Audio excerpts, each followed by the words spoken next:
Et salut à tous, bienvenue dans cette nouvelle vidéo. C'est une vidéo test, juste test et pas unboxing parce que je voulais faire unboxing et test.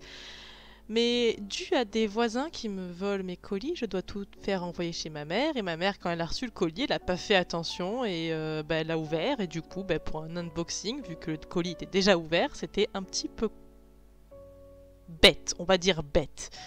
Oh, rien de méchant, hein. Je sais que ma mère écoute mes vidéos, donc sache que je ne t'en veux pas et que je t'aime. C'est juste que du coup, pour l'unboxing, c'est un peu raté. Voilà. La prochaine fois, je te préviendrai. D'ailleurs, je t'ai déjà prévenu pour une prochaine, un prochain colis. Enfin bref, j'ai commandé donc de la gouache premium de chez Arteza. Arteza est une entreprise américaine. Ils font des crayons de couleur, de la gouache, de l'aquarelle et il me semble qu'ils font aussi de l'acrylique. Oui, il me semble qu'ils font de l'acrylique aussi. Ils font des crayons de couleur, mais je crois que j'ai déjà dit. Et il me semble aussi, ils font aussi des brush pens, plus pour faire de la calligraphie, comme on peut voir sur Instagram. Je sais pas si vous en voyez, mais voilà, l'idée est là. Du coup, j'avais entendu parler de la Arteza et j'avais envie de me mettre à la gouache. J'avais envie de tester la gouache. C'est vraiment pas une technique que j'ai essayé souvent. J'ai essayé une fois au collège, comme tout le monde, en cours d'art plastique, avec la gouache à 2 euros les 4 tubes, le truc dégueulasse. Donc pour cette gouache-ci, j'ai payé sur Amazon, hein, j'ai payé le lot 28 euros. Il y a 24 tubes. Donc il y a pas mal de couleurs et bon, vous voyez, j'ai fait le nuancier, comme vous l'avez vu, et ça va, les couleurs sont plutôt vibrantes à première vue. Donc, bien sûr, là vous voyez qu'il y a du numérique, vous vous dites Audrey, tu vas faire comment de la gouache au numérique? Eh ben si vous me suiviez depuis quelques vidéos, vous sauriez que je fais mes croquis maintenant au numérique, simplement pour que vous voyez le process des croquis. Parce que j'ai remarqué qu'en vidéo, malheureusement, comme j'ai pas une caméra de fou, je filme avec mon portable. Je trouve la qualité de mon portable plutôt bonne, mais c'est vrai que si un jour j'ai une très bonne caméra, je me remettrai à faire des croquis sur papier, quand je veux vous les montrer en tout cas. Du coup, oui, je l'ai fait au numérique, au moins aussi ça fait un colorage à mon fils. Au moins vous voyez tout le process du croquis. Là, les ombres que vous voyez en rouge ou en jaune, c'est simplement une sorte de truc visuel pour savoir à peu près où je vais mettre les grosses zones d'ombre et les grosses zones de lumière. Hein. Comme pour le nuancier, je l'ai passé assez rapidement. Le nuancier et donc le croquis, j'ai passé assez rapidement parce que c'est pas le plus intéressant.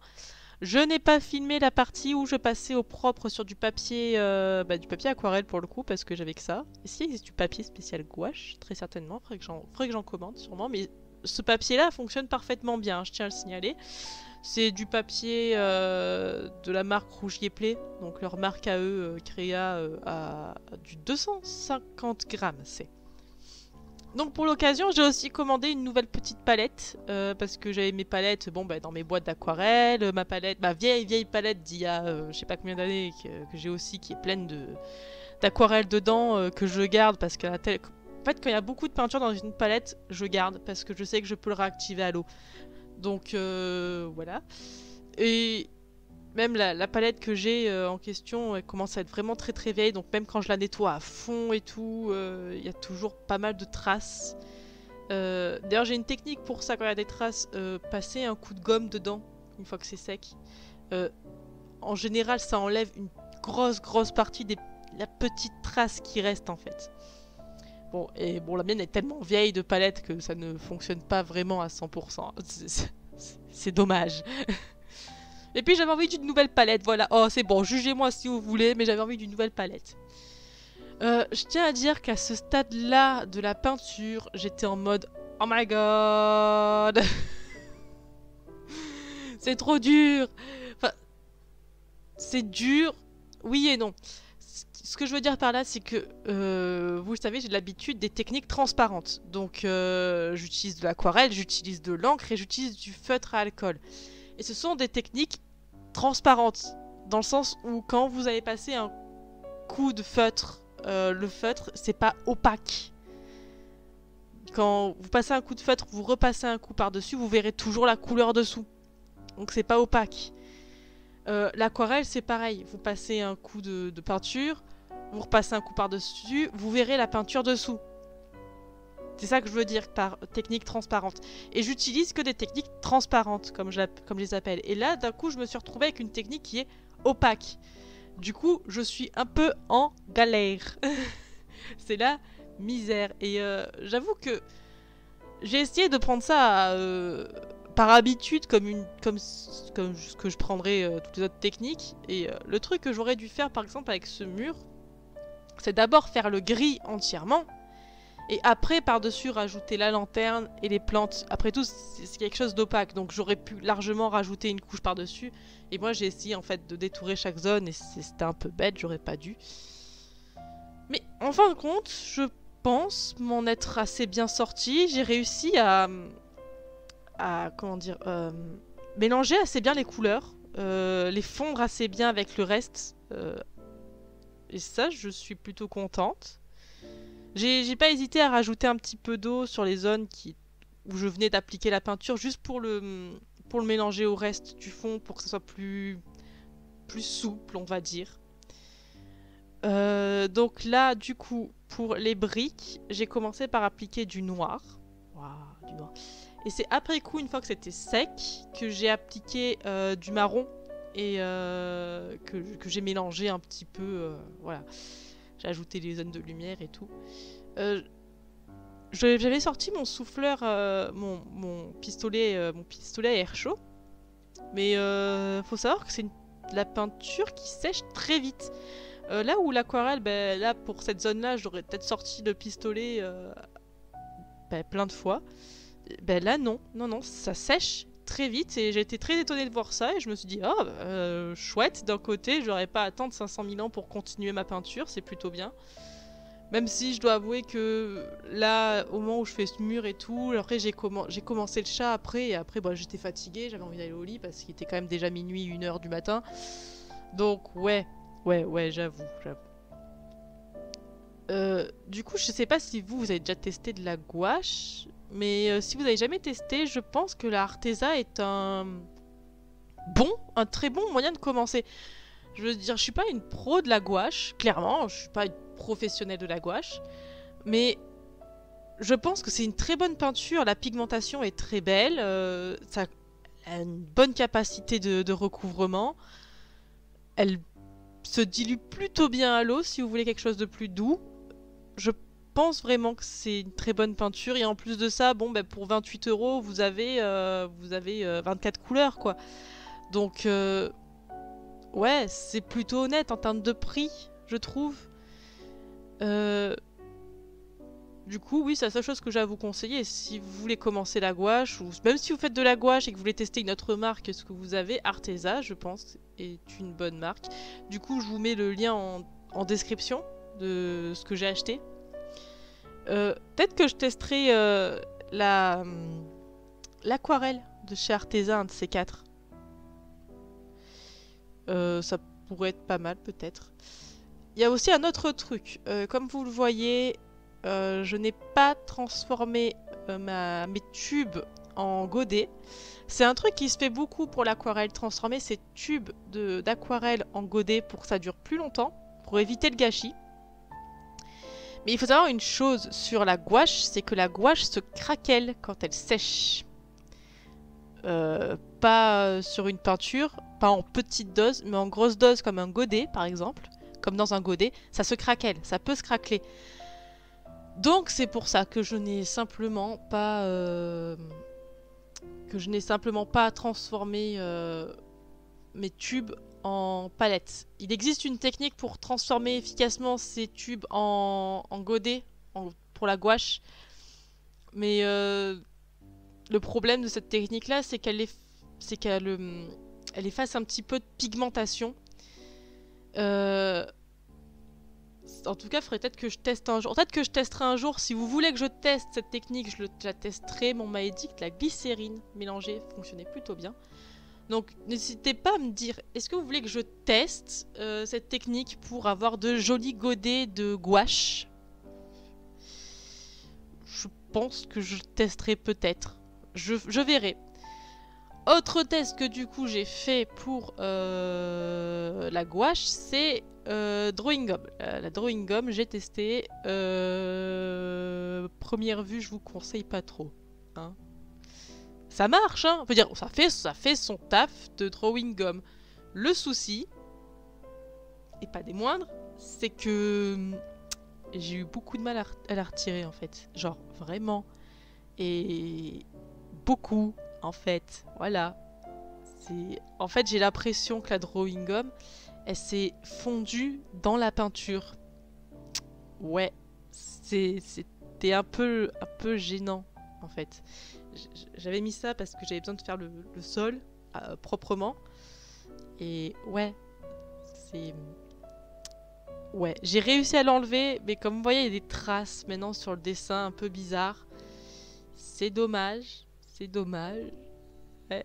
Donc la Drawing Gum, si vous pouvez l'éviter avec la gouache, évitez avec la gouache. Vous pouvez, hein, mais évitez au maximum, parce que vous allez vous retrouver à galérer à l'enlever, et ça, c'est pas super cool. Par chance, ce genre de trace peut être rattrapé assez facilement, vu que c'est une technique donc qui est assez opaque, comme j'arrête pas de le dire. Vous pouvez recouvrir par-dessus très facilement. Et là, vous voyez un petit peu la patounette de Loki, parce que je suis en train de peindre chez ma mère, en fait. Oui, maintenant, je me casse plus la tête. Parfois, le jeudi, en fait, je vais toujours chez ma mère le jeudi. Et du coup, maintenant, j'amène de quoi dessiner. Maintenant que le petit sait marcher, c'est plus facile pour emmener de quoi dessiner. Du coup, ne vous étonnez pas si vous voyez un Loki sauvage apparaître et regardez ce que je fais. Il est curieux, ce chat. Il est un peu bête, mais il est sympa au fond. Voilà, c'est juste qu'il supporte que 3 personnes dans sa vie. On peut pas dire qu'il nous aime. En fait, c'est comme un chat, c'est comme tous les chats. Il nous aime pas, il nous supporte. C'est toute la nuance. Bref. Pour revenir au dessin. J'ai fini le mur sur le côté, j'ai fini à peu près le chat. Non, pas Loki, le chat dans mon dessin. Hein, non, ben je dis ça comme ça au cas où vous seriez perdu. Je continue le pavé, j'ai fait les escaliers. Vous voyez, par rapport au croquis que j'avais fait au début, j'ai enlevé la lanterne en haut des marches parce que j'avais pas envie de la faire en fin de compte. Et je sais pas, cette idée en fait de ce dessin m'est venue d'un vieux croquis de 2012 que j'avais fait, vraiment un truc vraiment fait à l'arrache dans un coin d'un carnet à croquis de 2012 du coup, où j'avais fait une sorte de chat comme ça qui est entré dans un endroit un petit peu mystérieux dans ce genre-là. Du coup, bah, j'ai fait ça. Je me suis dit, bah tiens, pour tester, je vais reprendre ce truc-là parce que je cherchais une idée de qu'est-ce que je pourrais faire pour tester la gouache. Un truc plutôt simple. Ouais, bon, je sais que certains d'entre vous vont se dire, Audrey, t'as quand même fait une full illustration en format A5 avec un décor et des effets de lumière et tout. Oui, je sais. Mais vous voudriez commencer à me connaître avec le temps. C'est que quand je teste du matériel, j'aime bien le tester jusqu'au bout. Et pour moi, juste faire un truc vite fait, ce n'est pas tester du matériel, c'est... Je sais pas, j'aime bien tester en conditions réelles mon matériel. Voilà, c'est ça le truc. Je teste en conditions réelles. Et j'aurais pu faire juste un alpaga, pas trop de fond, mais c'est pas une vraie condition réelle. Donc voilà, je vous l'annonce, j'aime bien. Du coup, je cherchais une idée de quoi faire. Vous aurez pu me dire, j'aurais pu faire un alpaga avec une vraie illustration derrière, hein, comme l'alpaga qui était à la plage que j'ai fait il y a pas si longtemps. J'aurais pu faire une sorcière, j'aurais pu faire une fée, oui, ouais, mais non, j'avais envie de faire autre chose. Et du coup, je fouillais, et je suis tombée sur un vieux croquis, et genre un mini truc au coin d'une page, et puis je me suis dit, ah bah tiens, je vais refaire ça, voilà. Pour les bâtiments en fond de la ruelle, parce que je voulais vraiment que la ruelle soit pas... Je voulais pas que la ruelle soit dégagée, je voulais que ce soit vraiment une ruelle, vraiment où on s'enfonce littéralement dedans. C'est vraiment ça en fait, cette rue. On s'enfonce dedans. Il n'y a pas de ligne d'horizon. Vraiment la ruelle bien encombrée. Pour le fond, j'ai détaillé les premiers bâtiments en premier plan.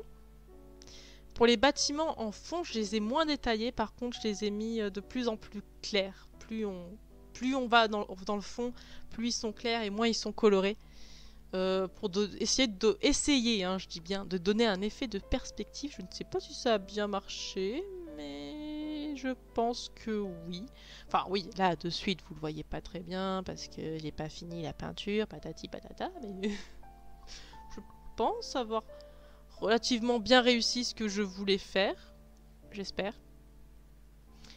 En tout cas, moi je l'aime bien, mon truc.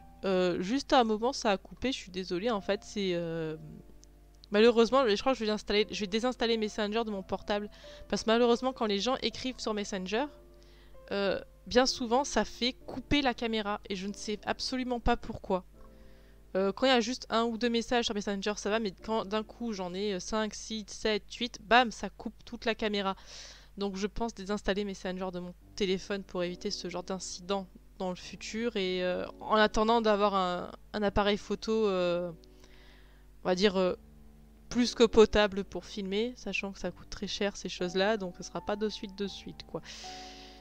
J'espère quand même un jour avoir un très bon appareil photo. Peut-être un jour.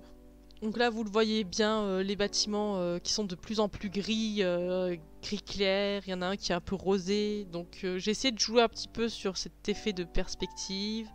J'ai mis des zones de lumière sur le pavé. Parce qu'il y a pas mal de zones d'ombre, mais pas cette zone de lumière.